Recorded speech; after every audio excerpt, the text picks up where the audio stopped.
Olá pessoal do sexto ano da Rede Municipal de Ensino de Picos, tudo bem com vocês? Aqui quem fala é o professor Rubens Leal da disciplina de História. Gostaria de convidá-los a assistir a nossa aula de número 32, sob o título O Feudalismo, que você poderá encontrar no seu livro didático a partir da página de número 216. Vamos nessa então? Então pessoal, o feudalismo foi o sistema econômico que predominou no continente europeu durante toda a Idade Média, por basicamente 1000 anos. Quero que vocês saibam que a história da humanidade ela foi constituída ao longo do tempo, em seu processo evolutivo, por vários sistemas políticos e econômicos. No campo econômico, a pré-história foi caracterizada pelo coletivismo ou primitivismo, onde havia uma divisão entre todos os membros do grupo, da tribo, dos produtos que eram conquistados com a caça, a pesca e a coleta de frutos e raízes. Daí, por conta dessa divisão entre todos os membros do bando, coletivismo ou primitivismo, que foi o primeiro modo de produção econômica. Na Idade Antiga, houve o escravismo. A escravidão passou a surgir nas grandes civilizações e atingiu seu auge na Grécia Antiga e na Roma Antiga, onde geralmente os cidadãos livres e ricos tinham uma série de escravos que faziam para eles o trabalho braçal e produziam a sua riqueza. Só que com o fim do Império Romano e o início da Idade Média, surgiu um novo sistema econômico, o feudalismo. Feudalismo vem de feudo. Feudo significa propriedade rural, terras. Então entendam o feudo como uma fazenda.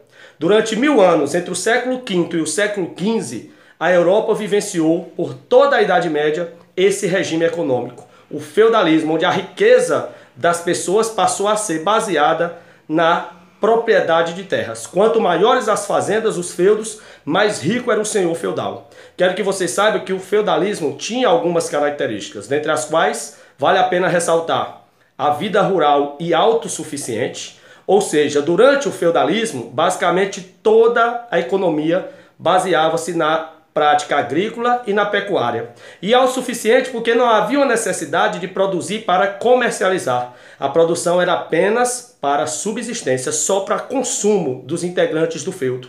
Havia também no feudalismo os laços de dependência. Quero que vocês saibam que a sociedade feudal era constituída por 3 grupos. A nobreza, que eram os senhores feudais, os donos dos feudos, das grandes fazendas. O clero, que eram os membros da igreja. E os servos, que eram camponeses que tinham um laço de dependência com os senhores feudais. Esse laço de dependência era feito através de um acordo, os laços de sucerania e vassalagem. Havia um ritual, uma cerimônia chamada homenagem, geralmente feito no interior de uma capela, onde o senhor feudal prometia aos seus servos terras para o plantio e proteção militar no feudo. Enquanto isso, os servos prometiam fidelidade e trabalho para o senhor feudal. Esse laço de dependência foi a grande característica do regime feudal. A outra característica importante é que durante o feudalismo a economia era amonetária, ou seja, o comércio e as moedas praticamente desapareceram. Já que a produção era de subsistência, tudo era produzido dentro do feudo, então não havia necessidade de transações comerciais nem de um sistema monetário. Então, naturalmente, o comércio e as moedas foram desaparecendo. Outra grande característica do feudalismo era o poder político descentralizado, ou seja, não havia um rei que governasse de forma absolutista. Muito pelo contrário, cada feudo tinha suas próprias regras. E quem as determinava? O dono do feudo, obviamente o senhor feudal. Então, cada feudo tinha seu próprio gestor, seu próprio governo, suas próprias leis. E essas leis, essa gestão, era por conta do seu dono, o senhor feudal.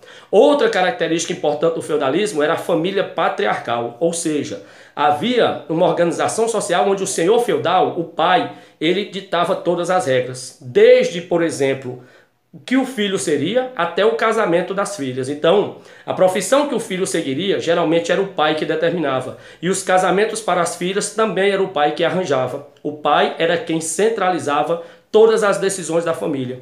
Esse aspecto a gente chama de patriarcalismo ou família patriarcal. Outra importante característica do feudalismo era o teocentrismo. Ou seja, havia uma forte religiosidade. A fé, ela servia para explicar tudo. Tudo era explicado por fenômenos metafísicos, ou seja, pelo misticismo, as superstições, a religião. Deus estava no centro das explicações. Daí a denominação teocentrismo, teo, Deus, no centro. Tudo se explicava pela força da Igreja Católica e da fé. A fé em detrimento da razão. A fé em detrimento da ciência. Essas três classes sociais que viviam no feudo, inclusive, eram estabelecidos de acordo com parâmetros religiosos. Afinal de contas, segundo a igreja, aqui na terra, uns combatiam, era a nobreza, outros rezavam, era o clero, e outros trabalhavam, que eram servos, né?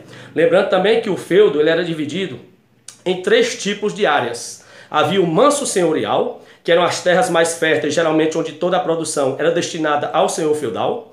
O manso servil, que eram terras menos férteis, onde a produção era destinada aos servos, a esses camponeses que serviam ao senhor feudal. E haviam as terras comunais, que eram as terras abertas, as florestas. Eram áreas que eram de uso comum, tanto do senhor feudal como dos servos, não eram áreas agrícolas, eram áreas para se extrair lenha, para se caçar, enfim. E é bom lembrar que nos feudos, cada senhor feudal criava suas regras, mas haviam algumas regras, alguns impostos, algumas tributações que o senhor feudal, geralmente de todos os feudos, tinham mais ou menos semelhantes. Quais eram essas obrigações, esses impostos que os servos eram obrigados a cumprir dentro do feudo? Os três principais impostos ou obrigações de serviço eram corvéia. Corvéia era o trabalho obrigatório do servo alguns dias da semana nas terras do senhor feudal, no manso senhorial. Havia também a talha, onde o servo era obrigado a dividir parte de sua produção com o senhor feudal. E havia também a banalidade, onde o servo pagava pelo uso dos instrumentos do senhor feudal. O servo às vezes precisava do moinho, precisava de arado, juntas de boi para arar a terra. Tudo isso era obtido mediante pagamento. E aí você diz, professor, mas se não tinha moeda, se a economia era monetária, como você colocou, como ocorria esse pagamento? Através de produtos. Então o servo pagava com trabalho ou produtos, corvéia, talha e banalidade. Por fim, é importante ressaltar também a influência da cavalaria medieval. Alguns nobres dedicavam-se à cavalaria, e a cavalaria, muitos defendiam os feudos, outros defendiam as terras da igreja. A igreja que se constituiu na Idade Média pela grande quantidade de feudos, como a principal instituição, a grande senhora feudal. Encerro aqui, espero que tenham gostado, um forte abraço e até a próxima.